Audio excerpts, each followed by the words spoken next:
श्रीनगर ਦੇ ਵਿੱਚ ਰਾਹੁਲ ਗਾਂਧੀ ਨੇ ਭਾਰੀ ਬਰਫ਼ਬਾਰੀ ਦੇ ਵਿੱਚ ਕੀਤੀ ਰੈਲੀ। ਭਾਰਤ ਜੋੜੋ ਯਾਤਰਾ ਦੇ ਸਮਾਪਨ ਵਿੱਚ ਬੋਲੇ, ਜੰਮੂ ਕਸ਼ਮੀਰ ਨੇ ਮੈਨੂੰ ਹੈਂਡ ਗ੍ਰੇਨੇਡ ਨਹੀਂ ਪਿਆਰ ਦਿੱਤਾ, ਮੋਦੀ ਸ਼ਾਹ ਨੇ ਨਹੀਂ ਦੇਖੀ ਹਿੰਸਾ, ਪਰ ਮੈਂ ਹਿੰਸਾ ਵੇਖੀ ਤੇ ਸਹਿਣ ਕੀਤੀ। ਵਿਜੀਲੈਂਸ ਦੀ ਰਡਾਰ ਤੇ ਸਾਬਕਾ ਖੇਡ ਮੰਤਰੀ ਪ੍ਰਗਟ ਸਿੰਘ ਸੂਤਰਾਂ ਦੇ ਮੁਤਾਬਿਕ ਕਥਿਤ ਸਪੋਰਟਸ ਕਿਟ ਘੁਟਾਲੇ ਵਿੱਚ ਨਾ ਆਇਆ ਸਾਹਮਣੇ। ਆਈਏਐਸ ਅਜੋਏ ਸ਼ਰਮਾ ਦਾ ਵੀ ਨਾ ਚੰਨੀ ਸਰਕਾਰ ਦੇ ਵੇਲੇ ਖਿਡਾਰੀਆਂ ਨੂੰ ਵੰਡੀਆਂ ਸਨ ਖੇਡ ਕਿੱਟਾਂ। फरीदकोट तो कांग्रेस के साबका विधायक किक्की ढिल्लों तो विजिलेंस की पुछगिछ जारी। आमदन तो वध जायदाद मामले में किए जा रहे हैं सवाल। सीएम भगवंत मान ने मोहल्ला क्लिनिकां ते विरोधियों के सवालों का दिता जवाब। बोले, असी खंडर होईयां बिल्डिंगां ते बंद पईयां डिस्पेंसरियां चलाईयां। अकाली दल नूं पुछया कि बादलों ने डिस्पेंसरियां दी करवाई है रजिस्ट्री। मेलबर्न ਦੇ ਵਿੱਚ ਖਾਲਿਸਤਾਨੀ ਸਮਰਥਕ ਤੇ ਭਾਰਤੀ ਹੋਏ ਆਮੋ ਸਾਹਮਣੇ। ਐਸਐਫਜੇ ਦੇ ਰੈਫਰੈਂਡਮ ਦਾ ਵਿਰੋਧ ਕਰਨ ਤਿਰੰਗਾ ਲੈ ਕੇ ਪਹੁੰਚੇ ਸੀ ਭਾਰਤੀ, ਇੱਕ ਦੂਜੇ ਤੇ ਡੰਡਿਆਂ ਦੇ ਨਾਲ ਕੀਤਾ ਹਮਲਾ। ਅੰਮ੍ਰਿਤਪਾਲ ਸਿੰਘ ਨੇ ਰਾਮ ਰਹੀਮ ਦੀ ਪੈਰੋਲ ਦਾ ਕੀਤਾ ਵਿਰੋਧ, ਕਿਹਾ ਬੰਦੀ ਸਿੱਖ ਨੂੰ ਛੱਡਣ ਦੇ ਨਾਲ ਨਹੀਂ, ਡੇਰਾ ਮੁਖੀ ਨੂੰ ਪੈਰੋਲ ਦੇਣ ਦੇ ਨਾਲ ਖਰਾਬ ਹੋਵੇਗਾ ਮਾਹੌਲ, ਬਿਨਾਂ ਸ਼ਰਤ ਰਿਹਾ ਕੀਤੇ ਜਾਣ ਬੰਦੇ ਸਿੰਘ। ਜੈਪੁਰ ਦੇ ਇੱਕ ਹੋਟਲ ਦੇ ਬਾਹਰ ਲਾਰੈਂਸ ਗੈਂਗ ਦੇ ਗੈਂਗਸਟਰਾਂ ਦੇ ਵੱਲੋਂ ਅੰਨ੍ਹੇਵਾਹ ਫਾਇਰਿੰਗ। 5 ਕਰੋੜ ਦੀ ਰੰਗਦਾਰੀ ਨਾ ਦੇਣ ਤੇ ਤਕਰੀਬਨ 16 ਰਾਉਂਡ ਕੀਤੇ ਫਾਇਰ। ਗੈਂਗਸਟਰ ਰੋਹਿਤ ਗੁਦਾਰਾ ਤੇ ਲਾਰੈਂਸ ਦੇ ਨਾਂ ਤੋਂ ਮੰਗੀ ਗਈ ਸੀ ਰੰਗਦਾਰੀ। ਆਈਏਐਸ ਸੰਜੇ ਪੋਪਲੀ ਨੂੰ ਹਾਈ ਕੋਰਟ ਤੋਂ ਵੱਡਾ ਝਟਕਾ। ਕੋਰਟ ਨੇ ਜ਼ਮਾਨਤ ਪਟੀਸ਼ਨ ਕੀਤੀ ਖਾਰਿਜ। ਕਰਪਸ਼ਨ ਦੇ ਇਲਜ਼ਾਮਾਂ ਹੇਠ ਪਿਛਲੇ ਸਾਲ ਵਿਜੀਲੈਂਸ ਨੇ ਕੀਤਾ ਸੀ ਗ੍ਰਿਫਤਾਰ। ਬਟਾਲਾ ਦੇ ਵਿੱਚ ਰੇਲਵੇ ਟਰੈਕ ਤੇ ਕੱਲ ਤੋਂ ਡਟੇ ਹੋਏ ਨੇ ਕਿਸਾਨ। प्रदर्शनकारियों ने बटाला पठानकोट रेलवे लाइन अणमिथे समय के लिए की हुई है जाम। 22 ट्रेन प्रभावित, लोग भी हो रहे हैं खज्जल खुआर।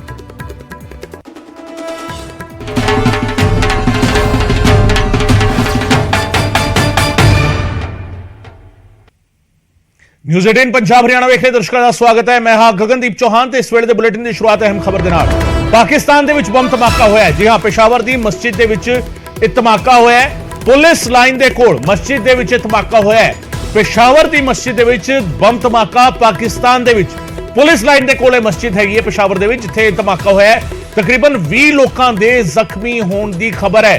पेशावर दी मस्जिद दे विच बम धमाका होया है पाकिस्तान दे विच, और पुलिस लाइन दे नेड़े ਇਹ ਮਸਜਿਦ ਹੈਗੀ ਹੈ ਜਿੱਥੇ ਬੰਬ ਧਮਾਕਾ ਹੋਇਆ। ਤਸਵੀਰਾਂ ਜਿਹੜੀ ਸ਼ੁਰੂਆਤੀ ਸਾਹਮਣੇ ਆਈਆਂ ਨੇ, ਤਕਰੀਬਨ 20 ਲੋਕਾਂ ਦੇ ਜ਼ਖਮੀ ਹੋਣ ਦੀ ਖਬਰ ਹੈ। पेशावर ਦੇ ਵਿੱਚ ਹੋਏ ਇਸ ਬਲਾਸਟ ਦੇ ਵਿੱਚ ਤਸਵੀਰਾਂ ਜਿਹੜੀਆਂ ਸਾਹਮਣੇ ਆਈਆਂ ਨੇ, पेशावर ਦੇ ਵਿੱਚ ਮਸਜਿਦ ਦੇ ਵਿੱਚ ਬੰਬ ਧਮਾਕਾ ਹੋਇਆ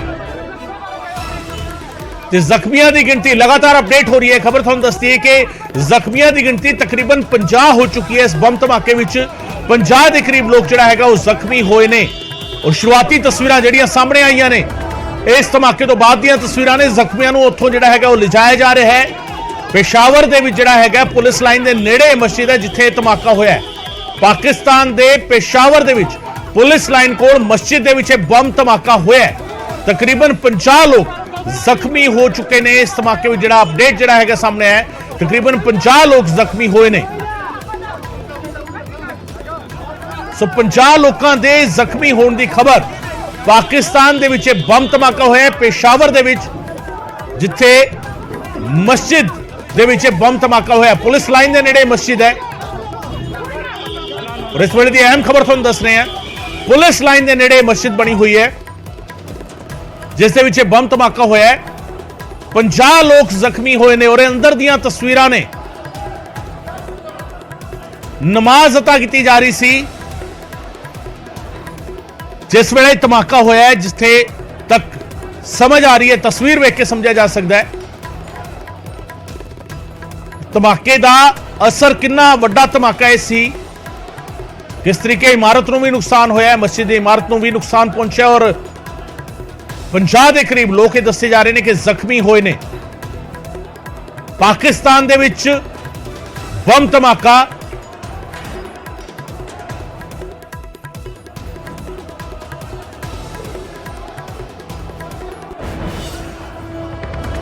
उधर श्रीनगर के शेरे कश्मीर स्टेडियम के विच भारत जोड़ो यात्रा का समापन समारोह होया।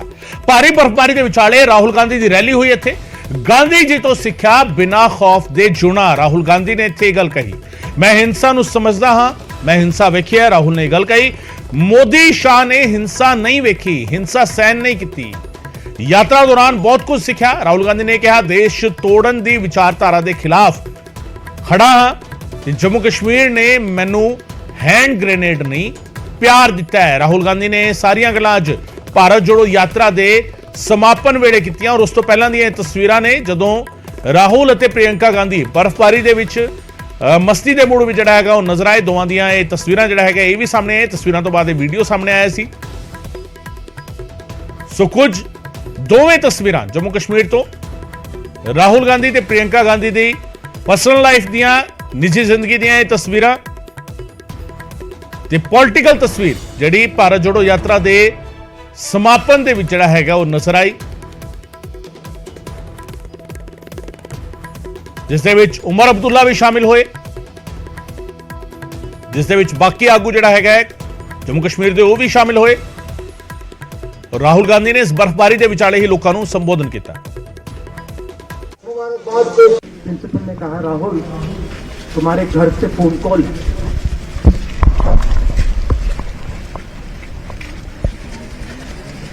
और जब मैंने उसके शब्द सुने मुझे पता लग गया कुछ गलत हो गया। मेरे पैर कांपे और मैंने जैसे फोन अपने कान पे लगाया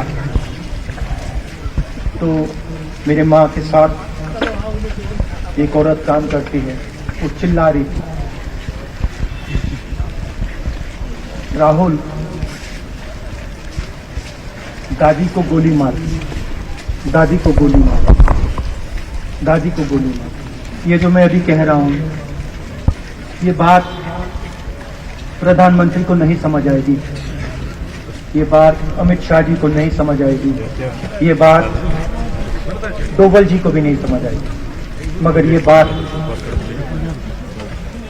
कश्मीर के लोगों को समझ आएगी, ये बात सीआरपीएफ के लोगों को समझ आएगी, ये बात आर्मी के लोगों को समझ आएगी, उनके परिवारों को समझ आएगी। फिर मैंने वो जगह देखी जहाँ मेरी दादी का खून था। इसको हम बिल्कुल दूसरी तरीके से देखते हैं। ये आप सबके लिए टेलीफोन है, ये हमारे लिए सिर्फ टेलीफोन नहीं।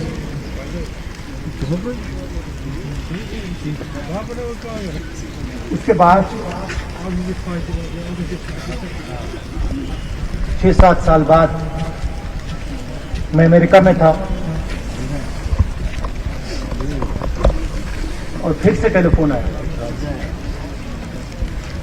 21 में टेलीफोन आया। पिता के एक दोस्त थे, उन्होंने मुझे फोन किया और कहा राहुल बुरी खबर है। मैंने उनसे कहा मैं जानता हूँ पापा मर गए। कहते मैंने कहा धन्यवाद। शायद सितंबर से 4 या 5 महीनों से पैदल कन्याकुमारी से लेकर यहाँ तक चलने निकले थे। शुरू में मैंने भी सोचा कि बहुत लंबी यात्रा है, कैसे जाएगी, कैसे होगा, लोग स्वागत करेंगे, क्या होगा। लेकिन जहाँ जहाँ गए, कन्याकुमारी से लेकर यहाँ श्रीनगर तक जहाँ जहाँ गए तो लोग बाहर आए। किस लिए आए? किस लिए आए? क्योंकि इस देश में अभी एक जज्बा है। इस देश के संविधान के लिए, इस देश की धरती के लिए, इस देश की अनेकता के लिए एक जज्बा है जो हर एक हिंदुस्तानी के दिल में आज भी है। मैं कश्मीर की जनता, जम्मू की जनता का धन्यवाद देना चाहती हूँ कि आपने खुले दिल से हमारा स्वागत किया। जब मेरे भाई कश्मीर की तरफ आ रहे थे तो उन्होंने एक मैसेज भेजा हमें, मुझे और मेरी माँ को। उन्होंने कहा कि मुझे एक अजीब सी फीलिंग हो रही है, महसूस हो रहा है कि मैं अपने घर जा रहा हूँ। और उन्होंने कहा कि और मुझे लगता है कि जब मेरे परिवार वाले मेरा इंतजार कर रहे हैं, वो आकर मुझसे गले लगते हैं, उनके आंखों में आंसू होते हैं, तो उनका दर्द, उनके जज्बात मेरे सीने में समा रहे हैं। ਉਧਰ ਪੰਜਾਬ ਬੀਜੇਪੀ ਨੇ ਰਾਹੁਲ ਗਾਂਧੀ ਤੇ ਨਿਸ਼ਾਨੇ ਸਾਧੇ ਨੇ ਤੇ ਇੱਥੇ ਫੌਜ ਦੇ ਨਾਂ ਤੇ ਸਿਆਸਤ ਕਰਨ ਦੇ ਇਲਜ਼ਾਮ ਲਾਏ। चाइना के विषय पर राहुल गांधी झूठ बोल रहे हैं और देश में भ्रम की स्थिति पैदा कर रहे हैं। राहुल गांधी जी जिस कब्जे की बात कर रहे हैं वो कब्जा आपके नाना श्री जवाहरलाल नेहरू जी के समय में 1962 में हुआ था। ये नरेंद्र मोदी जी की सरकार है। 1 इंच भूमि भी कोई कब्जा करे ये बर्दाश्त नहीं। और आपका ये वक्तव्य भारत की वीर सेना और उनके पराक्रम को छोटा दिखाने का प्रयास है। एक तरफ तो भारत का वीर बेटा बॉर्डर पर संघर्ष करते हुए लड़ रहा है और दूसरी तरफ आप ऐसी घटिया बयानबाजी करके उनके शौर्य का अपमान कर रहे हैं और भारत के अंदर भ्रम पैदा कर रहे हैं। ਉਧਰ ਪੰਜਾਬ ਵਿੱਚ ਕਾਂਗਰਸ ਦੇ ਸਾਬਕਾ ਵਿਧਾਇਕ ਕਿੱਕੀ ਢਿੱਲੋਂ ਤੋਂ ਪੁੱਛਗਿੱਛ ਕੀਤੀ ਗਈ ਹੈ। ਫਰੀਦਕੋਟ ਦੇ ਵਿੱਚ ਵਿਜੀਲੈਂਸ ਨੇ ਪੁੱਛਗਿੱਛ ਕੀਤੀ ਹੈ ਤੇ ਪੁੱਛਗਿੱਛ ਹਜੇ ਜਾਰੀ ਹੈ। ਆਮਦਨ ਤੋਂ ਵੱਧ ਜਾਇਦਾਦ ਮਾਮਲੇ ਦੇ ਵਿੱਚ ਸਵਾਲ ਕੀਤੇ ਜਾ ਰਹੇ ਨੇ। ਵਿਜੀਲੈਂਸ ਦੇ ਵੱਲੋਂ ਪਹਿਲਾਂ ਤੋਂ ਜਾਂਚ ਜਿਹੜਾ ਹੈਗਾ ਉਹ ਕੀਤੀ ਜਾ ਰਹੀ ਹੈ ਇਸ ਪੂਰੇ ਮਾਮਲੇ ਦੀ। ਔਰ ਵਿਜੀਲੈਂਸ ਦਫ਼ਤਰ ਦੇ ਵਿੱਚ ਕਿੱਕੀ ਢਿੱਲੋਂ ਦੇ ਵਕੀਲ ਵੀ ਮੌਜੂਦ ਨੇ। ਕਾਂਗਰਸ ਦੇ ਵਿਧਾਇਕ ਕਿੱਕੀ ਢਿੱਲੋਂ ਤੋਂ ਆਮਦਨ ਤੋਂ ਵੱਧ ਜਾਇਦਾਦ ਮਾਮਲੇ ਵਿੱਚ ਸਵਾਲ ਕੀਤੇ ਜਾ ਰਹੇ ਨੇ। ਵਿਜੀਲੈਂਸ ਵੱਲੋਂ ਪਹਿਲਾਂ ਤੋਂ ਜਾਂਚ ਜਿਹੜਾ ਹੈਗਾ ਉਹ ਕੀਤੀ ਜਾ ਰਹੀ ਸੀ ਤੇ ਜਾਂਚ ਜਿਹੜਾ ਹੈਗਾ ਕਾਂਗਰਸ ਦੇ ਸਾਬਕਾ ਵਿਧਾਇਕ ਕਿੱਕੀ ਢਿੱਲੋਂ ਤੋਂ ਪੁੱਛਗਿੱਛ ਕੀਤੀ ਜਾ ਰਹੀ ਹੈ। ਵਿਜੀਲੈਂਸ ਦੀ ਰਡਾਰ ਤੇ ਕਿੱਕੀ ਢਿੱਲੋਂ ਨੇ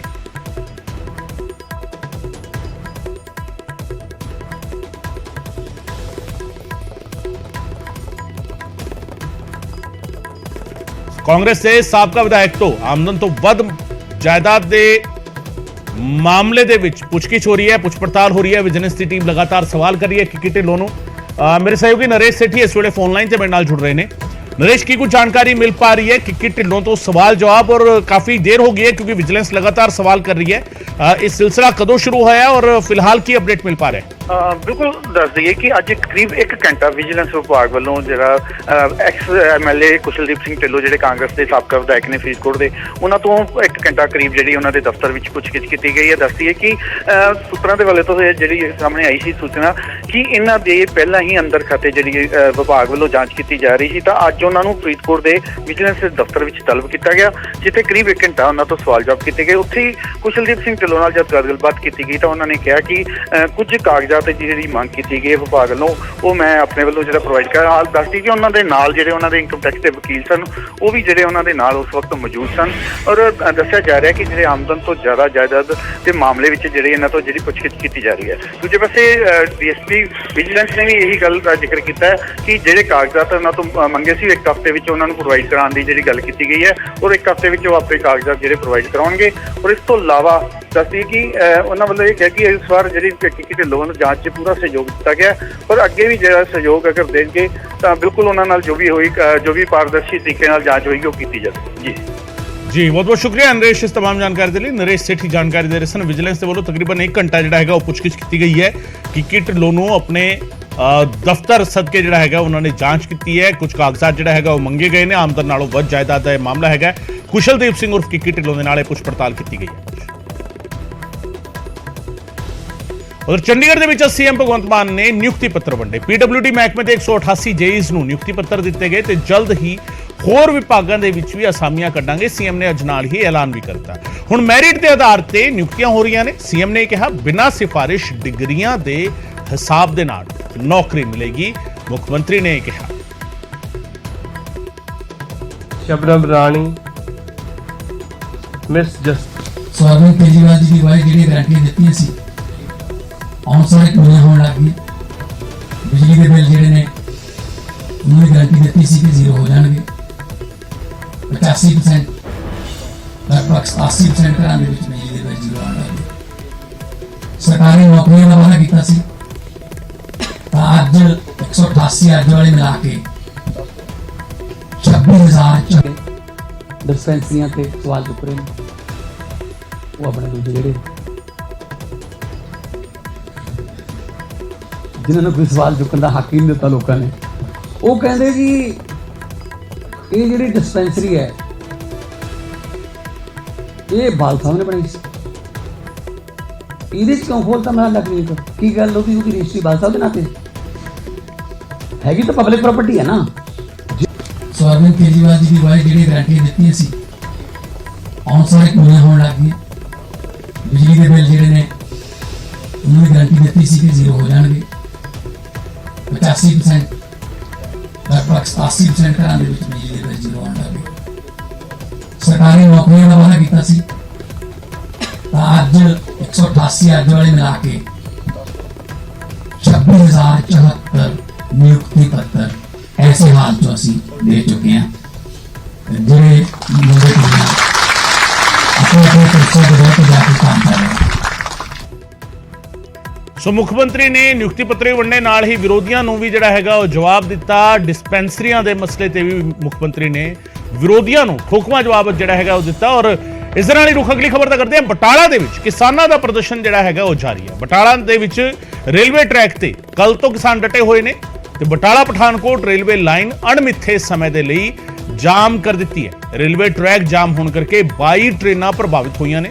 ਵੱਡੀ ਗਿਣਤੀ ਵਿੱਚ ਲੋਕ ਵੀ ਖੱਜਲ ਖੁਆਰ ਹੋ ਰਹੇ ਨੇ। ਤੁਹਾਨੂੰ ਦੱਸ ਦਈਏ ਕਿ ਕੱਲ ਕਿਸਾਨ ਮਜ਼ਦੂਰ ਸੰਘਰਸ਼ ਕਮੇਟੀ ਦੇ ਵੱਲੋਂ 3 ਘੰਟੇ ਦੇ ਲਈ ਪੰਜਾਬ ਵਿੱਚ ਰੇਲਵੇ ਟਰੈਕ ਜਾਮ ਕੀਤਾ ਗਿਆ, ਪਰ ਬਟਾਲਾ ਵਿੱਚ ਕਿਸਾਨਾਂ ਨੇ ਅਣਮਿੱਥੇ ਸਮੇਂ ਦੇ ਲਈ ਹੀ ਟਰੈਕ ਜਾਮ ਕਰ ਦਿੱਤੇ ਨੇ। ਬਟਾਲਾ ਅਸੀਂ ਰੇਲ ਟਰੈਕ ਲੱਗਾ ਲਗਾਤਾਰ ਜਾਮ ਨਹੀਂ ਕਰਨਾ ਚਾਹੁੰਦੇ, ਮਜਬੂਰੀ ਆ। ਅਸੀਂ ਤਾਂ ਕਹਿੰਦੇ ਹੁਣ ਸਾਡੇ ਨਾਲ ਮਸਲਾ ਹੱਲ ਕਰ ਦਿਓ। ਲੱਗੇ ਹੋਏ ਪ੍ਰਸ਼ਾਸਨ ਵਾਲੇ ਉਹ ਕਹਿੰਦੇ ਵੀ ਅਸੀਂ ਤੁਹਾਡੇ ਮਸਲੇ ਹੱਲ ਕਰਦੇ ਹਾਂ। ਜੇ ਉਹ ਕਰ ਦੇਣਗੇ ਤੇ ਮਸਲਿਆਂ ਦਾ ਹੱਲ ਵੀ ਹੋ ਸਕਦਾ। 2 ਵਾਰੀ ਸਾਰੇ ਆਈਜੀ ਸਾਹਿਬਾਨ ਨਾਲ ਵੀ ਗੱਲਬਾਤ ਹੋਈ, ਡੀਸੀ ਗੁਰਦਾਸਪੁਰ ਨਾਲ ਵੀ ਗੱਲਬਾਤ ਹੋਈ। ਉਹ ਕਹਿੰਦੇ ਵੀ ਸਾਡੇ ਮਸਲਿਆਂ ਲਈ ਅੱਜ ਚੰਡੀਗੜ੍ਹ ਗਏ ਹੋਏ ਆ ਜਿਹੜੇ ਆਰਬਿਟ੍ਰੇਸ਼ਨ ਦੇ ਅਧਿਕਾਰੀ ਆ ਜਾਂ ਚੰਡੀਗੜ੍ਹ ਦੇ ਮਹਿਕਮੇ ਦੇ। ਅੱਜ 9 ਵਜੇ ਕਹਿੰਦੇ ਮੈਂ ਮੀਟਿੰਗ ਕਰਕੇ ਤੁਹਾਡੇ ਮਸਲਿਆਂ ਤੇ ਜਾ ਰਿਹਾ ਵੀ ਇਹ ਜਿਹੜੀਆਂ ਰਿਕਵਾਇਰ ਕੀਤੀਆਂ ਜ਼ਮੀਨਾਂ ਇਹਨਾਂ ਦਾ ਯੋਗ ਮੁਆਵਜ਼ਾ ਦਿੱਤਾ ਜਾ ਸਕੇ। ਇਹਦੇ ਨਾਲ 2 ਵਾਰੀ ਐਸਐਸਪੀ ਇੱਥੇ ਹੁੰਦੇ ਤੇ ਐਸਡੀਐਮ ਸਾਹਿਬਾਨ ਨਾਲ ਗੱਲਬਾਤ ਹੋਈ। ਉਹਨਾਂ ਨੇ ਵੀ ਕੁਝ ਗੱਲਾਂ ਜਿਹੜੀਆਂ ਉਹਦਾ ਜਵਾਬ ਦਿੱਤੇ ਆ। ਕੁਝ ਜਿਹੜੀਆਂ ਸਾਡੀਆਂ ਰਹਿੰਦੀਆਂ ਡਿਮਾਂਡਾਂ ਸੀ, ਹੁਣ ਦੇਖੋ ਅਸੀਂ ਰੇਲ ਟਰੈਕ ਜੇ ਇਹਦਾ ਕੋਈ ਫਾਇਦਾ ਹੋ ਗਿਆ ਵੀ ਜਿੰਨੀਆਂ ਪੰਜਾਬ ਦੀਆਂ ਮਿਲਾਂ ਉਹਨਾਂ ਦਾ ਕੱਲ ਗੰਨੇ ਦਾ ਕੈਲੰਡਰ ਬਣਿਆ, ਉਹਦੇ ਸਾਡੇ ਕੋਲ ਆ ਗਈਆਂ ਵਾ। ਤੇ ਕੈਲੰਡਰ ਜੇ ਨਾ ਬੰਦੇ ਤੇ ਕੈਲੰਡਰ ਨਹੀਂ ਸੀ ਬਣਨਾ। ਉਹਦਾ ਬਣਦਾ ਫਾਇਦਾ ਵੀ ਜਿਹੜੇ ਇੱਥੋਂ ਦੇ ਲੋਕਲ ਕਿਸਾਨ ਆ ਉਹਨਾਂ ਦਾ ਗੰਨਾ ਪਹਿਲ ਦੇ ਆਧਾਰ ਤੇ ਜਿਨ੍ਹਾਂ ਦਾ ਬਾਂਡ ਹੋਇਆ ਉਹ ਪਹਿਲ ਦੇ ਆਧਾਰ ਤੇ ਜਾਊਗਾ, ਨਹੀਂ ਤੇ ਆਊਟ ਬਾਹਰੋਂ ਗੰਨਾ ਮੰਗਾ ਕੇ ਪੜਾਈ ਕਰ ਰਹੇ ਸੀ। ਉਧਰ ਜੈਪੁਰ ਦੇ ਇੱਕ ਹੋਟਲ ਦੇ ਬਾਹਰ ਅੰਨ੍ਹੇਵਾਹ ਫਾਇਰਿੰਗ ਦਾ ਮਾਮਲਾ ਸਾਹਮਣੇ ਆਇਆ। ਲਾਰੈਂਸ ਗੈਂਗ ਦੇ ਗੈਂਗਸਟਰਾਂ ਨੇ 16 ਰਾਉਂਡ ਫਾਇਰ ਕੀਤੇ ਨੇ। 5 ਕਰੋੜ ਰੁਪਏ ਦੀ ਰੰਗਦਾਰੀ ਨਾ ਦੇਣ ਤੇ ਫਾਇਰਿੰਗ ਕੀਤੀ ਗਈ ਔਰ ਸੀਸੀਟੀਵੀ ਦੇ ਵਿੱਚ ਫਾਇਰਿੰਗ ਕਰਦੇ ਹੋਏ ਗੈਂਗਸਟਰ ਕੈਦ ਹੋਏ ਨੇ। ਗੈਂਗਸਟਰ ਰੋਹਿਤ ਗੋਦਾਰਾ ਦੇ ਨਾਂ ਤੋਂ ਪਹਿਲਾਂ ਰੰਗਦਾਰੀ ਮੰਗੀ ਗਈ। 8 ਜਨਵਰੀ ਨੂੰ ਹੋਟਲ ਮਾਲਕ ਤੋਂ 5 ਕਰੋੜ ਦੀ ਰੰਗਦਾਰੀ ਮੰਗੀ ਗਈ ਸੀ ਤੇ ਬਾਅਦ ਵਿੱਚ ਲਾਰੈਂਸ ਦੇ ਨਾਂ ਤੋਂ ਵੀ ਹੋਟਲ ਮਾਲਕ ਨੂੰ ਫੋਨ ਆਇਆ। ਫਾਇਰਿੰਗ ਦੇ ਦੌਰਾਨ ਹੋਟਲ ਵਿੱਚ 100 ਤੋਂ ਵਧੇਰੇ ਲੋਕ ਜਿਹੜੇ ਉੱਥੇ ਮੌਜੂਦ ਸੀ। ਰੋਕਣ ਤੇ ਗੈਂਗਸਟਰਾਂ ਨੇ ਇੱਕ ਰਾਹਗੀਰ ਤੇ ਵੀ ਗੋਲੀਆਂ ਚਲਾਈਆਂ। ਰਾਹਗੀਰ ਨੇ ਕਿਸੇ ਤਰ੍ਹਾਂ ਉੱਥੋਂ ਭੱਜ ਕੇ ਆਪਣੀ ਜਾਨ ਬਚਾਈ ਹੈ। ਸੋ ਇਹ ਤਸਵੀਰਾਂ ਜਿਹੜਾ ਜੈਪੁਰ ਤੋਂ ਟੋਕ ਰੋਡ ਜਿਹੜਾ ਹੈਗਾ ਜੈਪੁਰ 에ਅਰਪੋਰਟ ਦੇ ਨੇੜੇ ਪੌਸ਼ ਏਰੀਆ ਇਹ ਹੈਗਾ ਜਿੱਥੇ ਹੋਟਲ ਸੀ ਔਰ ਇੱਥੇ ਇੱਕ ਰਾਹਗੀਰ ਵੱਲੋਂ ਜਦੋਂ ਇਹਨਾਂ ਨੂੰ ਰੋਕਣ ਦੀ ਕੋਸ਼ਿਸ਼ ਕੀਤੀ ਗਈ ਤਾਂ ਉਸ ਰਾਹਗੀਰ ਤੇ ਵੀ ਇਹਨਾਂ ਨੇ ਗੋਲੀਆਂ ਚਲਾਈਆਂ ਨੇ। ਇਹ ਤਸਵੀਰਾਂ ਵਿੱਚ ਕੈਦ ਹੋਏ ਨੇ ਫਾਇਰ ਕਰਦੇ ਹੋਏ ਗੈਂਗਸਟਰ, ਗੋਲੀਆਂ ਚਲਾਉਂਦੇ ਹੋਏ ਗੈਂਗਸਟਰ।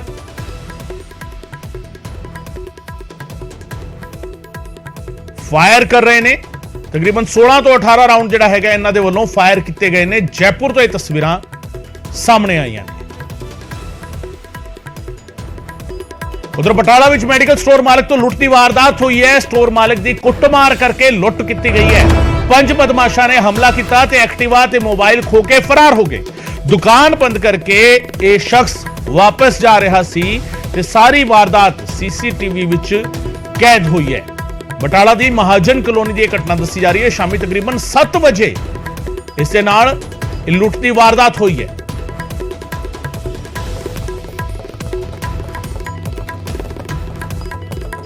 ਨਿਊ ਮਾਜਨ ਕਲੋਨੀ 'ਚ 5 ਮੁੰਡੇ ਮੈਨੂੰ ਪੈ ਗਏ। ਉਹਨਾਂ ਨੇ ਮੇਰੇ ਕੋਲ 7:58 ਮਿੰਟ ਦਾ ਟਾਈਮ ਮੇਰੀ ਮੋਬਾਈਲ ਤੇ ਮੇਰਾ ਮੋਬਾਈਲ ਮੋਬਾਈਲ ਵਿੱਚ ਕਾਗਜ਼ਾਤ ਉਹ ਲੈ ਗਏ।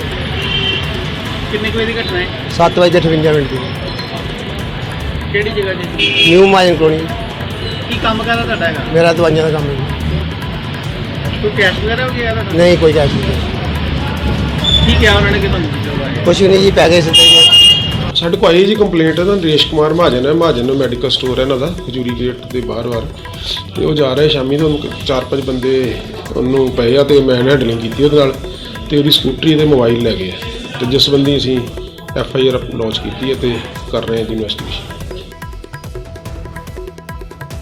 ਉਧਰ ਮੋਗਾ ਦੇ ਵਿੱਚ ਪੁਲਿਸ ਨੂੰ ਖੇਤਾਂ 'ਚੋਂ 2 ਹੈਂਡ ਗ੍ਰੇਨੇਡ ਮਿਲੇ ਨੇ। ਪੁਲਿਸ ਨੂੰ 36 ਕਾਰਤੂਸ ਵੀ ਮਿਲੇ ਨੇ ਤੇ ਧਰਮਕੋਟ ਦੇ ਪਿੰਡ ਪੰਡੋਰੀ ਅਰਾਈਆਂ ਦੇ ਵਿੱਚ ਇਹ ਹੈਂਡ ਗ੍ਰੇਨੇਡ ਬਰਾਮਦ ਹੋਏ ਨੇ।